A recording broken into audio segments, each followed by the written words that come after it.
they're supposed to turn the doorknob. Hey guys, how you doing? So, if you've only seen one thing from John Byrne's sensational She-Hulk, chances are it's the cover and first 4 pages of the book's 40th issue, depicting She-Hulk jumping rope naked while complaining how demeaning it is. From an outsider's perspective, I can see how this would look bad, and over the years this scene has come to define sensational She-Hulk as a book filled with nothing more than cheap eye candy and fan service in the view of most readers. But I'm here to tell you that you're all wrong. John Byrne's sensational She-Hulk is actually a brilliant comic that turned a no-name D-lister into one of Marvel's most beloved female characters, and deserves to be held in a higher regard than it is today. And hopefully I can convince you of that without sounding like this guy. Actually, if you watch the show, the boob window on her suit is clearly satirical. It's a meta-commentary on human sexuality. But first, before we talk about the She-Hulk, we have to talk about the He-Hulk. The Hulk. He's just called the Hulk. I don't think I need to explain him to you guys, you know the story. They even wrote a song about it. You know, Doc Bruce Banner, pelted by gamma rays, turned into the Hulk, ain't he on glamour rays? The Hulk was a big success for Marvel. People really went nuts for that tortured Jekyll and Hyde type of story. He was so successful, in fact, that he became one of the first Marvel heroes to be adapted to live action in 1977 with an equally popular TV show in which he was played by Lou Ferrigno. Here's a fun fact, in the TV show, Bruce Banner's name was changed to David, and according to Ferrigno, this is because CBS executives thought the name Bruce sounded too gay. That has nothing to do with anything we're talking about, I just thought it was funny and wanted you guys to know about it. Anyway, with the success of the Hulk TV show, Stan Lee became concerned that CBS was going to try to create their own female Hulk spin-off character. I don't know how valid this concern was, I don't know what was going on behind the scenes at CBS at the time, and I'm not a trademark expert, but regardless, Stan Lee decided to get the jump on them and create his own Hulk female spin-off character. And thus, in February of 1979, the Savage She-Hulk #1 hit newsstands, written by Stan Lee and illustrated by John Buscema. This was not the first time Stan Lee had created a character just to get the trademark on it before someone else could. It was this line of thinking that gave us characters like Spider-Woman and Captain Marvel, but it just goes to show that the creation of She-Hulk initially was not because someone had a great idea for a character, it was because he needed to get the rights. From the first narration box, it's pretty easy to tell that this comic was rushed. Call him David, or Bruce, or Bob. What does it matter? The important thing is, until today, the tormented Dr. Banner was unlike any other human on Earth. Till today! For on this day begins the startling saga of a secret revealed, a tragedy shared, and a monster aborning. That is a rough paragraph. I don't know why they said "until today" twice in one sentence. If they had more time, maybe an editor could have caught that, but again, they had to rush this to newsstands to beat CBS to the punch. Even calling him David feels like a weird half-hearted attempt to appeal to fans of the show. Anyway, Savage She-Hulk #1 begins with Bruce Banner on the run from the law due to his continued Hulk shenanigans, and he goes to visit his cousin, criminal attorney Jennifer Walters. This is the first time we've ever seen or heard about Jen, despite the fact that Bruce says they've been like siblings since they were kids. During their time together, Jen is gunned down by mobsters who are targeting her due to a case she's working on. Left with no other options, Bruce decides to give her an emergency blood transfusion before handing her over to the proper authorities and fleeing. Later in the hospital, Jen is once again attacked by the same mobsters who tried to kill her earlier. This is when it's revealed that Bruce's blood has transformed her, turning her into the She-Hulk. She then beats the bad guys and returns to her hospital bed where she reverts back to Jennifer Walters. Somehow, nobody figures out that she and the She-Hulk are the same person despite the fact that she transformed in front of the mobsters.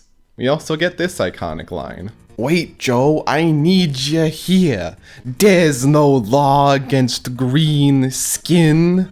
On the whole, Savage She-Hulk #1 is a fine issue, but not a great introduction to the character. Half of it focuses on Bruce Banner, with Jen being comatose for most of that. When she finally does transform into the She-Hulk, we don't have a great idea of who she is as a character. She's basically just another Hulk, somebody who turns into a giant green rage monster anytime she gets angry. There are slight differences between Jen and her cousin. With Bruce, Hulk feels like a separate personality inside the same body, whereas with Jen, She-Hulk feels like more of an extension of herself. Again, it just doesn't feel very inspired. She-Hulk was a character created out of necessity. Before we continue, if you're enjoying the video so far, consider subscribing and leaving a like, it really does help me out. Also, have you read my comics? I currently have 3 ongoing series, Dark Phantom, Wonder Boy, and Furious 5, all superhero stories set in a new interconnected universe. Check them out for free on Webtoon, links in the description down below. Anyway, back to the video. The Savage She-Hulk continued for 25 issues after this, with the rest of the series being written by David Kraft and illustrated by Mike Vosburg. And for what it's worth, it's fine. To be honest, I was going in with pretty low expectations, but it wasn't bad, and there were some parts that I thought were genuinely great. But it just doesn't do anything particularly noteworthy. Jen struggled with turning into the She-Hulk whenever she got angry and being hated by the general public, which was already pretty well-trodden ground for her cousin. There were also things that were pretty standard for Marvel Comics at the time, like some painfully forced relationship melodrama, and fun guest stars like Man-Thing, Hellcat, Iron Man, and it seemed like they were realizing these problems as the series went on. Jen's relationship with She-Hulk went from a burden that she wanted to suppress to a power that she wanted to wield constantly, and eventually she even gained the ability to make the change at will. We got to see glimpses of the character she would eventually become when she hung out on the beach in She-Hulk form, or wore other clothes beside her standard white tatters. Seriously, it became kind of a joke how much she wore those white tatters. But it was too little too late, and the book was cancelled after 25 issues. In the final issue, most of the conflict of the story is resolved. She decides to stay in She-Hulk form full-time, she gets together with her love interest Zapper, and she makes amends with her dad, whom she had been fighting with in one way or another for the entire series. And all that resolution happens in like 1 page. It's one of the most rushed conclusions I've ever seen. It seemed like they didn't know if we'd ever see She-Hulk again, at least in a solo book, so they wanted to tie everything up in a nice little bow. At the end of the story, Mike Vosburg even did a little illustration depicting how he imagined She-Hulk living her life after her series was over. I bet he never anticipated just how accurate this prediction would end up being. She-Hulk wouldn't be gone for long though. Just a few months later, she would join the ranks of Earth's mightiest heroes in Avengers number 221. Now, at this time, the Avengers were not Marvel's most popular book, and being an Avenger did not hold the same weight it does nowadays. In fact, at the beginning of this issue, the lineup of the Avengers consists of just Captain America, Iron Man, Thor, and the Wasp, and they're desperately looking for new heroes to fill out their ranks. Most of the people they ask turn them down. So a cynical reading of this would be that She-Hulk was just a C-list character that Marvel was using to fill out the Avengers ranks since she wasn't doing anything else at the time, but you could just as easily see it as Marvel having a desire to keep her around and in the public consciousness. Just real quick, I want to mention something about the issue where She-Hulk joins the team. So, in the story, Wasp calls together a bunch of female superheroes to try to convince them to join the Avengers, and during the meeting, a supervillain called the Meccano Marauder attacks, because that's just what happens in those types of stories. But in the middle of the fight, most of the heroes just leave? Like, the villain is still standing and they're just like, peace out, bye? You can do that? Doesn't that go against some kind of superhero code or something? Anyway, in the Avengers, She-Hulk's characterization was pretty consistent with how she was in her solo book. You know, she's got a hot temper, she's snarky, all that stuff. But since she didn't have the baggage and melodrama of her solo book to carry around anymore, it was played much more for comedy here. Again, you could see the makings of the character she would eventually turn into. They also continued expanding her wardrobe. Not only did they find excuses to dress her up in a few fun outfits early on, but they also gave her a super suit, even though it was just a simple green leotard. A green leotard that was the exact same shade of green as her hair. I'm not sure why they chose that color, I'm glad they made it blue later on. Despite this, she was still a very minor character in the Avengers. Stories rarely focused on her, and she was mainly just used to fill out the team's ranks. She was inching closer to the character we all know and love today, but Marvel still didn't really know what to do with her yet. Fortunately, a writer was coming along at the time who did. Yes, as all this was happening, a new upstart illustrator by the name of John Byrne was making waves at Marvel. He started on Giant-Sized Dracula number 5 in 1974, and through his sheer talent and work ethic, he made his way through the ranks at Marvel until he was either writing and illustrating several books, including being the illustrator of X-Men alongside Chris Claremont. This book is also pretty famous for turning a bunch of C-list characters into Marvel superstars, and even if you've never read a single comic in your entire life, you'll probably recognize some of the stories that Byrne helped bring to life. Days of Future Past, Dark Phoenix, ever heard of 'em? Eventually, in 1981, Byrne was handed the reins to Fantastic Four, a book which had been struggling since Jack Kirby and Stan Lee's landmark run on it.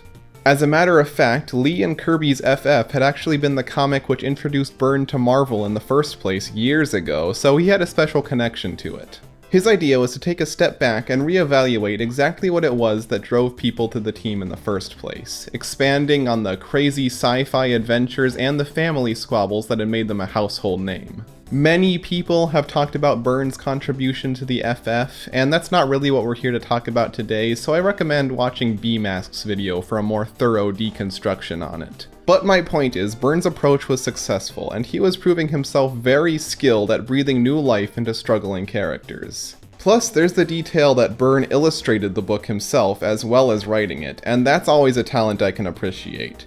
Names like Darwyn Cooke, Frank Miller, Walt Simonson, Jack Kirby all wrote and illustrated books themselves, and they're remembered as greats for a reason. Anyway, our tales of character and writer collide in Fantastic Four number 265 when She-Hulk was officially added to the Fantastic Four following the Secret Wars event. God damn it, do I have to talk about Secret Wars? I'm already 4 pages into this script talking about the sensational She-Hulk, and I haven't even started talking about the sensational She-Hulk yet. All you need to know about Secret Wars is that it was an event, and at the end of it, the Thing left the Fantastic Four and was replaced by She-Hulk. That's all you need to know, okay? We're done talking about Secret Wars. I'm not sure whose idea it was to add She-Hulk to Fantastic Four. Either it was Byrne himself or his editor Jim Shooter, who was heavily involved in the Secret Wars event. I say that because, just like every other writer who came before him, Byrne seemed to struggle a little bit about what to do with old Jen Walters. But this is where Byrne does something interesting. He tied that uncertainty in with her character. See, She-Hulk had never really found her place in the Marvel Universe. Sure, she had had her own solo book, but it didn't really set the world on fire. Sure, she had been an Avenger, but she wasn't really a big player in that team. And now she was in completely uncharted waters. See, the Fantastic Four aren't just your average everyday super team, they're a family, and a very tightly knit one at that. And to take the place of Ben Grimm, the Thing, the team's heart and soul, was a lot to be suddenly thrown into. And to make matters worse, this is when the Invisible Woman was experiencing complications with her pregnancy that eventually resulted in a miscarriage. This was an incredibly traumatic time for the Fantastic Four, and there was Jen Walters, a complete newcomer, thrown right smack dab into the middle of it. Just real quick, I want to mention the issue where Sue has her miscarriage is titled A Small Loss. Surely you could have thought of a better name for that. But as time went on, Jen was quickly accepted into the family. Much like the Avengers, stories rarely ever focused on her as the main character. The driving forces were always Reed, Johnny, and Sue and their lives and dramas. But She-Hulk was always there, she was always a part of it, she always had an opinion on it, and she always had a stake in it. And she became a more fleshed out character because of it. Simply being around these people and in this environment changed her for the better. Her anger became much less of a significant focus for the character. She still had a temper, but it came across as more of a snarky and sarcastic sense of humor rather than destructive bouts of rage. I know I've said this a lot, but this was the turning point. This is where She-Hulk's new personality was cemented for good. During this time, she also started a relationship with longtime FF ally Wyatt Wingfoot. Her old love interest Zapper was never mentioned, so either that story thread that was built up over 25 issues in her solo book was dropped off screen, or Zapper's getting cucked. There is one issue of Fantastic Four that makes She-Hulk the main character, and that's issue number 275. And it's kind of the perfect microcosm of everything John Byrne would eventually start doing with She-Hulk when she got her own second chance at a solo book. The story is about She-Hulk trying to stop the sleazy editor of a magazine from publishing a picture he took of her sunbathing on the roof of the Baxter Building. And, just like the example I gave at the beginning, I can see some of you thinking, oh, this was just a cheap excuse for fan service. And, to be fair, I don't know why She-Hulk has to sunbathe. I mean, what color does she turn as she tans? Slightly darker green? But no, this story's really fun. It's got good character interactions, fun action, and genuinely funny writing. The story gets resolved when the editor is in such a rush to get the photos published, he doesn't tell his printers that the photo is supposed to be of a green lady, so they color correct it and make her white. Come on, that's good, that's funny. It's not quite the place Byrne would end up taking She-Hulk, but you could see the gears starting to turn in his head. Also, it's worth pointing out that the cover of this issue is a subtle fourth wall break. Just keep that in the back of your mind. Around this time, Marvel started a new line of books titled Marvel Graphic Novel. As the name implies, these were longer stories, usually around 70 to 80 pages rather than the standard 20. Actually, one of these graphic novels features the first appearance of the Best Comics exclusive Doctor Who character, Abslom Daak. There it is, there's my Doctor Who reference for the video. I just slipped it right in there and you didn't even notice. Yeah, Marvel used to hold the comics rights for Doctor Who for a while. That's a video idea right there.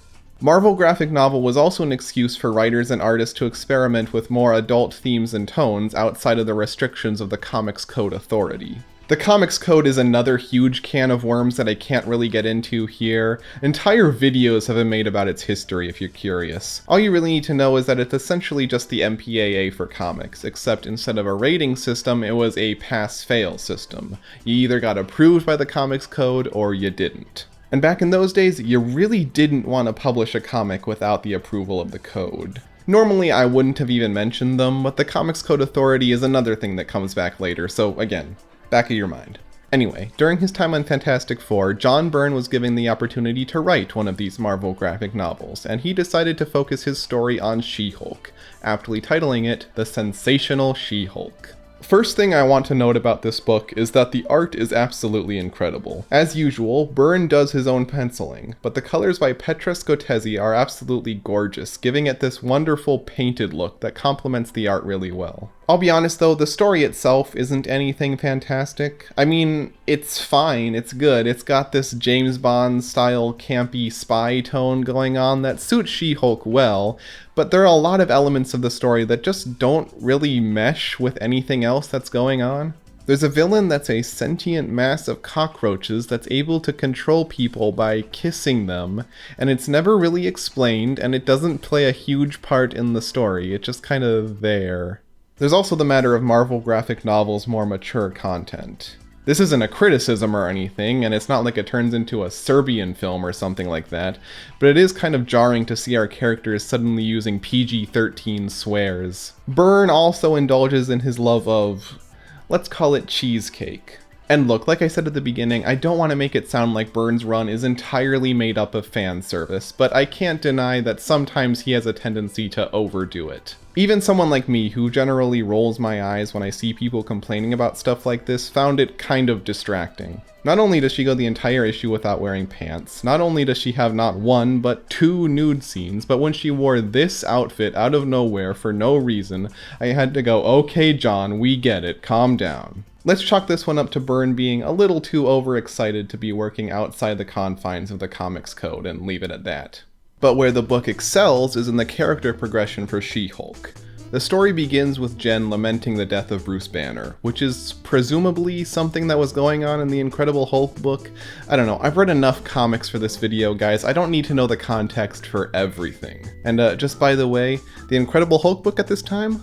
Also being written and illustrated by John Byrne. The man was a machine. The only thing that's important to know for this story is that prior to Bruce Banner's death, the Hulk had become savage again, and S.H.I.E.L.D. is on high alert thinking that She-Hulk could do the same thing.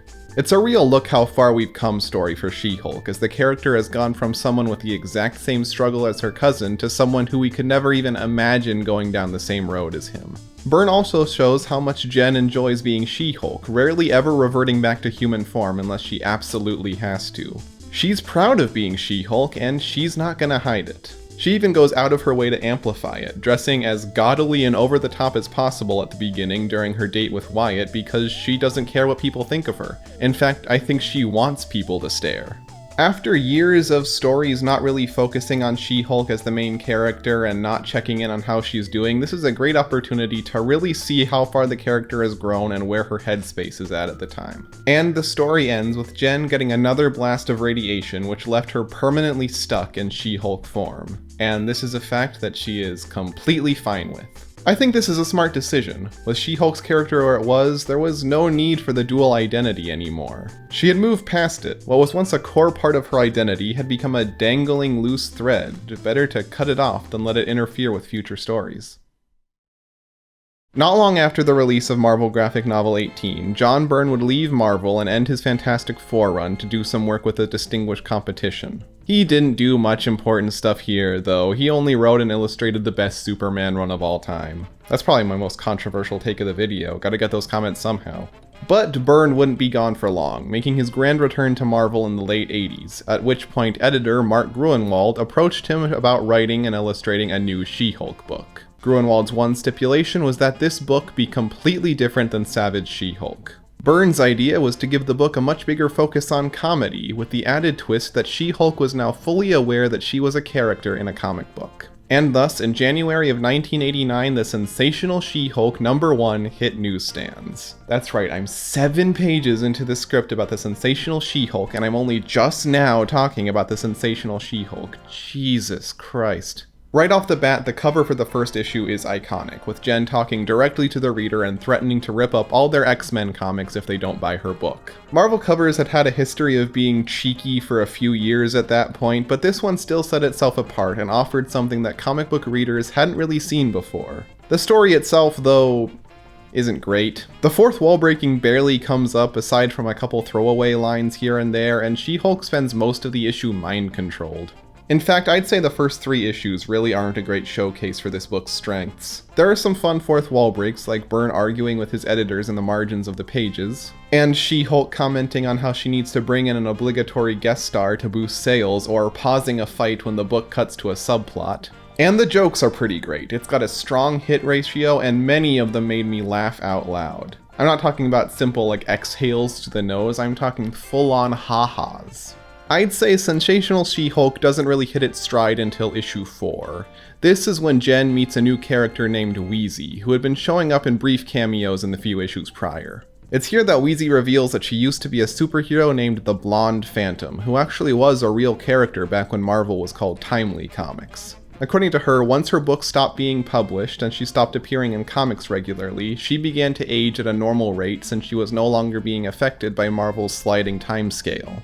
So she concocted a plan to become a side character in She-Hulk's book so things could return to normal. I absolutely love when meta stories do stuff like this, actually take the rules of the fictional and real world to tell clever stories like this instead of just winking to the camera and going, "We know this is kinda silly." On top of this, Wheezy also teaches Jen a few other tricks about how to break the fourth wall, like walking directly between panels to get to places faster. This was the final piece of the puzzle. After this, Sensational She-Hulk had its identity. Combining the character development that John Byrne had already given to She-Hulk with his love of old continuity, creative meta jokes, and weird creativity. He isn't even indulging in his love of fan service, except for a few Tarantino panels. I know I'm only showing you one example, but trust me, there's a lot.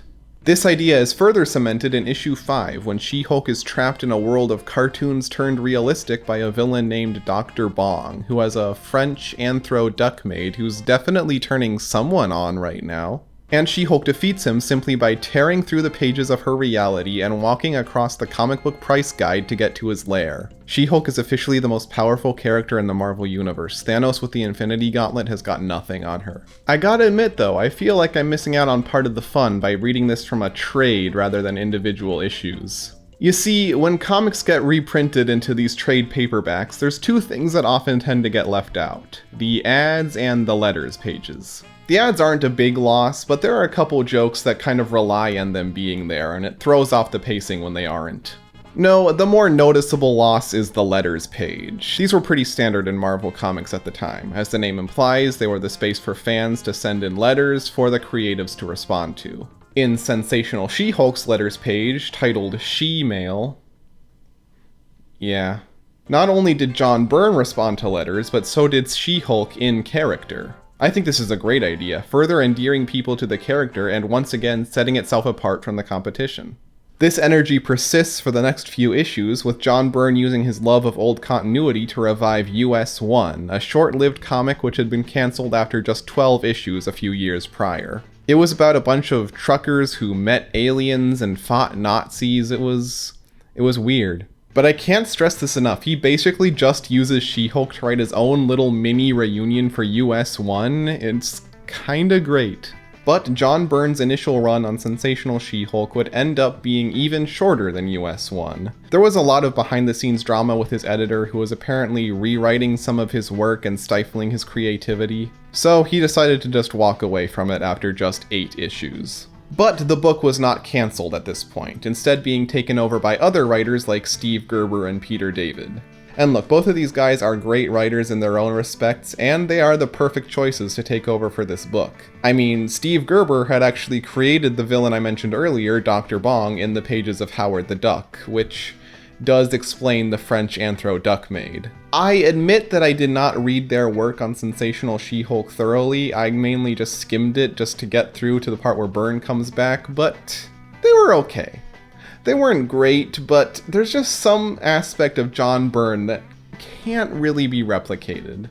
Although I do think that the first issue that was published after Byrne left was titled Burnout. That's cute. But John Byrne would eventually make his grand return to Sensational She-Hulk with issue 31, with a new editor, Renee Witterstaetter. And his very first issue back begins with She-Hulk waking up from a horrible dream, implying that nothing that occurred in the book since John Byrne left actually happened. The cover of issue 31 also shows John Byrne desperately trying to replace the numbering from 31 to 9, which is just petty enough for me to love. The actual story of this return back isn't great though. I see what it's going for, basically restating his thesis for the character from Marvel graphic novel, just in a much more goofy and on-the-nose way. He also shows that his love of old continuity is still very much intact by introducing the villain Spragg the Living Hill, a character who first appeared in Journey into Mystery number 68 from 1961. In fact, I'd say on the whole the plots are the weakest part of Sensational She-Hulk. They're not bad, but they're mainly an excuse to show off obscure Marvel characters, and more or less are just a vehicle for the book's main focus, characters and comedy. And in that aspect, Sensational She-Hulk absolutely excels. The cover of issue 31 basically spells out Byrne's mission statement now that he's back. He's gonna go further than he was ever able to before. You might notice something else about this cover, which is that John Byrne has now started drawing both himself and his editor as characters in the book, rather than as cameos in the editorial boxes. This is actually a trick he had used back in his Fantastic Four run, drawing himself in as the chronicler of the trial of Reed Richards. It's something he uses sparingly here, but it's used for some of my favorite jokes in the whole series. Like at the end of issue 41, where Byrne ended up with 1 page short, so he just uses that last page to show his editor calling him up and telling him that he was 1 page short. He's such a cheeky little shit, I love it. I won't go over all my favorite fourth wall breaks in this video, 1 because I want you guys to actually read the comic for yourself, and 2 because I don't know another way to word it other than going, that's funny, and that's funny, and that's funny, and that's funny, but I will go over a couple fun examples, like the time She-Hulk bullies John Byrne anytime he tries to get lazy with the art. Or this example from issue 35, where She-Hulk starts arguing with the Comics Code Authority when fighting some zombie X-Men, saying that she shouldn't even be allowed to fight them based on the Code's rules. This was the early 90s, a time when the Code's grip on the comic book industry was really starting to weaken, so seeing a character argue with them saying that they demand that their rules be upheld so she can get out of a fight is really funny. Again, I really don't know how to phrase this beyond going, "That's really funny and it made me laugh." This new era of sensational She-Hulk also put a larger focus on her supporting cast. Issue 36 is a nice look back at her history, reintroducing a lot of characters from Savage She-Hulk, like Jen's dad and her old love interest Zapper Ridge and Richard Rory. We even get this cute moment where She-Hulk is able to revert back to Jennifer Walters for one day so she can spend Christmas with her dad as a human again. She does this through the power of Santa Claus. Don't ask. I actually read Sensational She-Hulk long before I ever read Savage She-Hulk, and this issue was still enough to warm my heart, and if that's not the power of Christmas, I don't know what is. On top of that, Wheezy also got a much bigger focus this time around, essentially being upgraded to She-Hulk's sidekick. In the initial run, she was relegated mainly to just cameos, but now she was right in the middle of the adventures, fighting villains, going into space, and breaking the fourth wall right alongside She-Hulk. And just like before, they used the fourth wall breaking to tell some pretty compelling stories with her beyond simple jokes. The idea this time around is essentially that she resents John Byrne for cursing her with this old and overweight body. Since this is the Marvel Universe, there are a number of ways she could be rejuvenated. In fact, this does happen at the beginning of the run, but she's reverted back to her original body shape not long after. This all culminates in a story toward the end of the run where She-Hulk and Wheezy swap body types, giving her the physique and strength of the She-Hulk, which she is not willing to give up when she gets a taste for it. Eventually, though, this of course ends with Wheezy giving up the power when She-Hulk's dad, who she had started a relationship a few issues prior, gives her the classic "I love you just the way you are" speech. Now, I think this is a very clever idea for a story, and a very natural one too. A former superhero who is aware that she's a fictional character probably would resent her writer if she knew that he could revert her back to how she once was. But I can also see how modern audiences might see the execution as a little outdated, to each their own.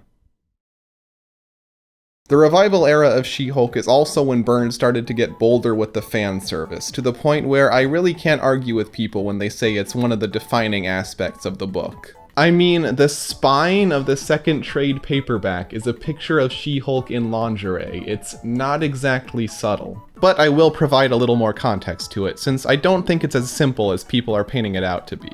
One, usually anytime this happens, it's for scenes of drawn-out exposition. Byrne even makes fun of himself for this, saying that he can get away with not drawing backgrounds if he does this. I would assume he got some letters complaining about this, since he doubles down on it later on, filling up a significant portion of one issue with full-page pinups, while there's just one panel in the corner with characters giving exposition. That's the kind of screw the audience joke I can't help but love. And then of course there's the covers. The first and one of the most pointed to examples of this is the cover of issue number 34. What most people don't bring up is that this is actually an homage to a very famous Vanity Fair cover with a pregnant Demi Moore. Does that change anything? I don't really know, I just love giving context. I mean, have you not been watching this video up to this point? Plus, again, like the pinup stuff from earlier, the comic is very aware of this, joking about how it's just using whatever tactics it can think of to get people to buy the book. They don't even just use sex appeal for this. Issue number 35's cover teases people with the X-Men, and number 37 puts Wolverine, Spider-Man, and the Punisher on the cover, despite none of them actually appearing in the story. These were all tactics that other comics were using at the time unironically, and She-Hulk was just making fun of them. It even makes fun of itself for it. And that brings us right back to where we started, the cover and first 4 pages of Sensational She-Hulk number 40. Now hopefully I've managed to convince you that there's more to this than there might seem on the surface, but I'll provide a little more context since I love providing context. In the letters page of a previous issue, She-Hulk had commented on the increasing sexualization of her book, joking that she expected one day for an issue to just be 20 pages of her jumping rope naked. And then in the next issue, there you go. Not only that, but a couple pages after that, Renee Witterstater steps in and reveals that She-Hulk was never actually naked and it was just another ploy to get people to buy her book. Again, if you don't like it, that's fine, it's not for everyone, but I can't help but feel like this scene has been mischaracterized by people for years to give Sensational She-Hulk a bad name. Also, on the cover, she's using the Comics Code Authority stamp of approval to cover herself, and I just think that's funny. John Byrne's run on Sensational She-Hulk ended for a second time with issue 50, although this time he was going out on his own terms. The story follows She-Hulk trying to figure out who would take over her book after Byrne left. This gives us an excuse to see some art cameos from comic superstars at the time, like Dave Gibbons, Frank Miller, and Walt Simonson. I don't know if they wrote their own sections or if John Byrne wrote them for them, but either way, it's fun to see them poke fun at their own tropes. And the issue ends with John Byrne storming in, claiming to have gotten inspiration for the next great era of She-Hulk. She-Hulk babies. And then She-Hulk murders him by throwing him out the window. I mean, come on, I can't think of a more perfect way for this type of story to end. After Byrne left, Sensational She-Hulk continued for just 10 more issues after that. Byrne just had a certain vibe that couldn't be recaptured by other writers. But this did not spell the end of She-Hulk's popularity as a character. In fact, she would go on to be cemented as a Marvel icon by other writers like Dan Slott, who put a much bigger focus on her career as a lawyer.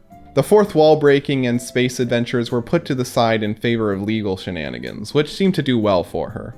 And this was the case until 2016, which saw the release of the truly beloved series Civil War II.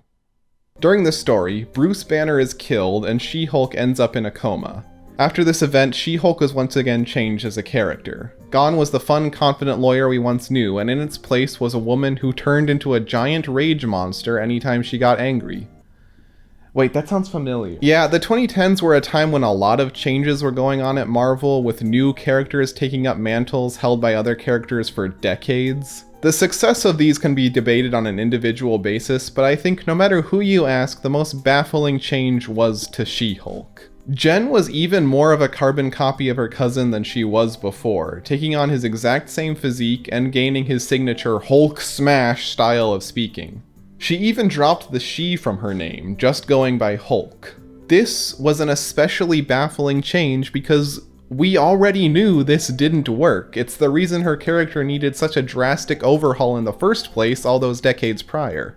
Of course, this point is kind of moot now, since in the last few years Bruce Banner has come back to life, She-Hulk has reverted to the character we all know and love, and the Disney Plus She-Hulk series seems to be taking inspiration from that era of the character and skipping the Savage stuff entirely. I haven't watched the She-Hulk show. I've heard it's okay, but that's mainly from people who still watch every new MCU thing, so I don't think I trust them. Anyway, and I can't say this for certain, but I can't help but feel like this change was due in part to the tainted reputation of Sensational She-Hulk. I can just picture some writers and editors over at Marvel saying, "We can't let this sexist comic define one of our most famous female characters. She needs an overhaul." But that brings us to the question, how did this happen? How did the great and groundbreaking aspects of Sensational She-Hulk end up getting forgotten by the greater public, with none in the comic book industry really standing up for them? Well, and keep in mind when I say this, I've never met John Byrne, I've never spoken to John Byrne, I do not know John Byrne, but it kinda sounds like John Byrne is a huge asshole? And that's not a trait unique to Byrne. A lot of people in the comic book industry tend to grow into curmudgeons over time. Gee, I wonder what it is about working in the comic book industry that could turn someone jaded and cynical.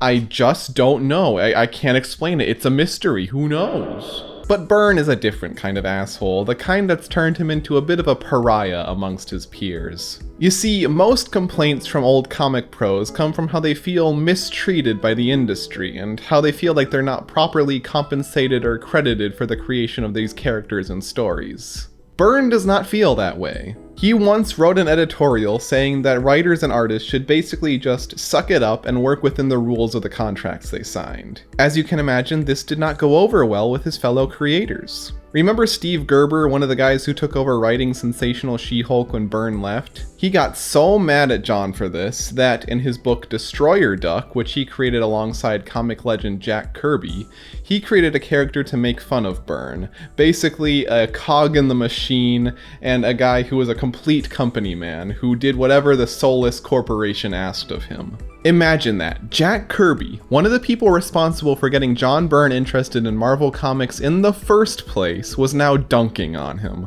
On top of that, there are a lot of comic book fans who don't like John Byrne much either. He had a bit of a habit of railroading other creators when he took over a book. If a previous writer had made a change that John Byrne didn't like, he would either change it back immediately or just pretend like it didn't happen. And look, I know that I said I thought it was funny when he did that in Sensational She-Hulk with the dream thing, but in general, it's a pretty dick move. Moreover, Byrne has just spouted a lot of political opinions that have got people even more pissed off at him. These days, Byrne doesn't really work on comics much anymore. He just kind of sits on his blog and posts whatever thoughts come into his head at any given time. He doesn't have any social media.